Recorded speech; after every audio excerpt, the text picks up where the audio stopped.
Oh, old school comic book reviews. Okay, so my local comic book store had a big comic book sale, and I got a few things. Actually, I got a bunch of things, but I thought I'd show a few of them to you that I thought would be interesting. Hopefully, this video turns out okay. First here, I have American Flag number 26. This is story and art by Howard Chaykin. I really love this cover. I like the whole positioning of the figures, the composition, the kind of old-timey retro feel, even though the story is set in the future. I think this was just really quality work. This was like Howard Chaykin when he was at his best. Heroes Incorporated by Wally Wood. I saw this in a discount bin, and I thought at first it must have been a either reprint or reissue or something like this, but this is actually one of the original comics from 1968. Excuse me, I'm sorry. Wally Wood was one of the old time, comic book greats. He did a lot of work for EC back in the 50s. He did a lot of stuff like, weird science. He did a lot of early stuff for Mad Comic Book, Mad Magazine, and he also designed for Marvel the classic Daredevil costume, which came about around issue 6 or issue 7, something like that. But that classic all red suit that people think of when they think of classic Daredevil, Wally Wood helped design that particular look. I have this Captain Marvel number 22, uh, story by Roy Thomas, and the art is by Wayne Boring, or the pencils is by Wayne Boring. Uh, and if I'm not mistaken, I'm pretty sure Wayne Boring was one of the artists who worked a lot on Silver Age Superman. And let me see here. The inside art doesn't really look that much like that, but I think it's because of the inker, who I can't remember the inking is by. I think this is sorry, excuse me, Frank Giacola. So he had him ink it in that very heavy, thick Marvel house style of the time. So it falls in league with the typical Marvel art of the time. 2001 number 1, Jack Kirby. Marvel feature number 5, Red Sonja. This has some beautiful art by Frank Thorne.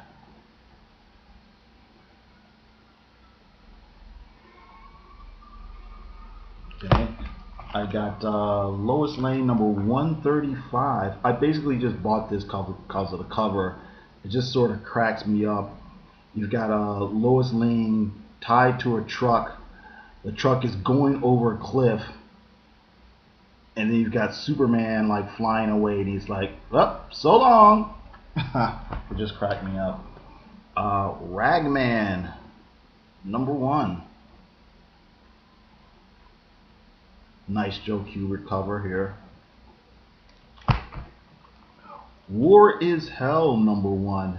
When I bought it, I thought this was going to be new war stories or new contemporary war stories, but basically it's reprints from the 50s, but still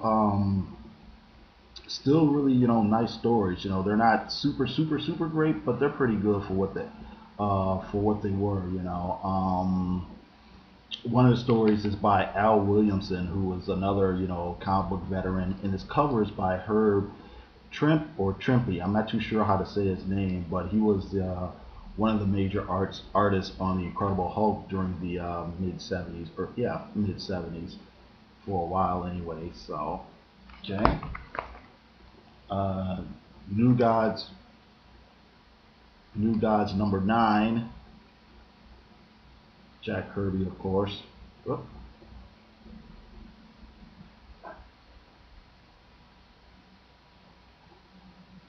Okay. Zodiac Mindwarp by Spain Rodriguez. This comic book caught me off guard. So adults only. Spain Rodriguez was one of the sorry, excuse me, was one of those old-time underground comic book artists from the 60s and 70s, you know. And I'm familiar. I've seen some of his art from a character he did called Trash Man. I've seen some of his more autobiographical stories and things like that. And even though I hadn't seen it, I had heard of this title, and I thought this was going to be some of his reprints of some of the stuff that he did in the 60s.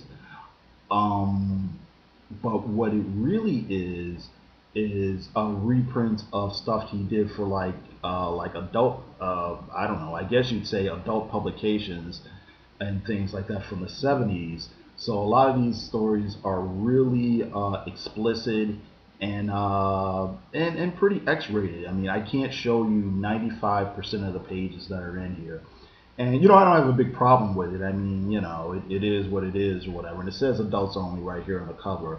It's just that when I picked it up, I thought it was going to be about, you know, bikers on LSD or something like that. But it's basically, you know, it's penetration shots and stuff like that. Okay, whatever. Got another underground comic from the 70s, Slow Death here. It's funny because this is actually a lot less explicit. Um, at best, if this were like a movie or something, it'd probably be, um, you know, maybe rated PG-13 and more for the language and some of the, you know, subject matter. There's a lot of like political humor and stuff like that. It says, you know, all atomic issue and whatnot, so a little over the top satire and whatnot. Um, Vampirella, Holy War #1. I got this because I guess I haven't read it yet, but the writing is by uh, Grant Morrison and Mark Millar. So I thought I'd give it a shot. Just flipping through it, it looks kind of crazy or whatever, but we'll see. If it's good enough, I might hunt down the rest of this particular arc, I should say. And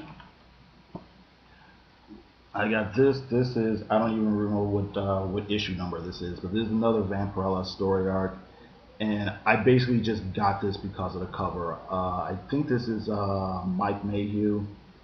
I'll have to look at it again, but it's just really nice. I really dig the whole kind of, you know, photorealism and, you know, the whole double image and whatnot.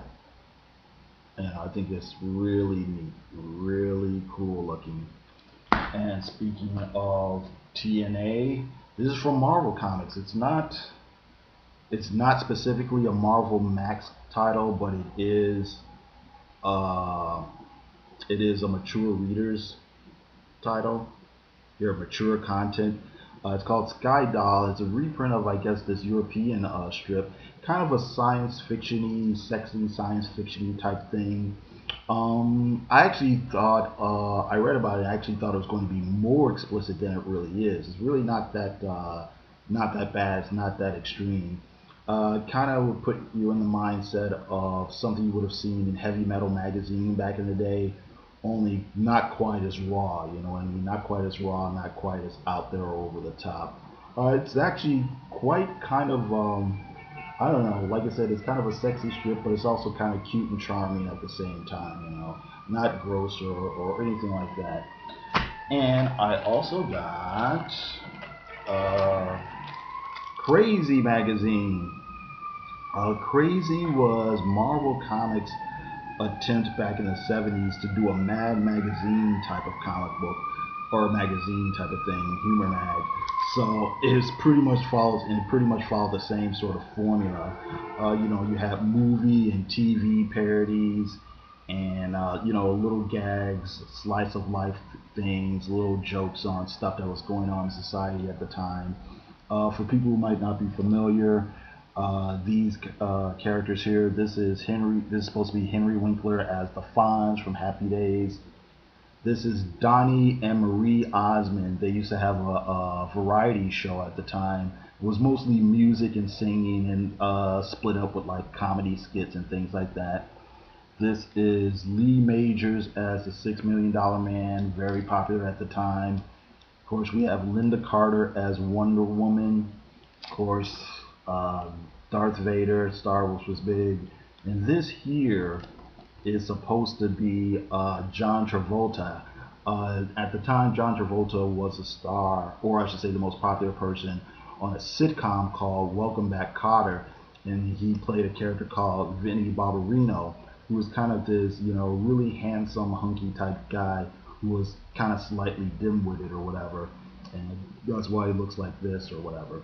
And that's it. I got some other comics and things. I got a few newer things, and I got some comics for my nieces and nephews and things like that. But these are ones I thought you might be interested in. Okay, hopefully, if this video works out, I might try to do some more, live on camera things. If not, I'll have to go back to the, reviews where I just put up an image or something like that. But that's it. I got to thank you very much for listening, and you guys have a great day.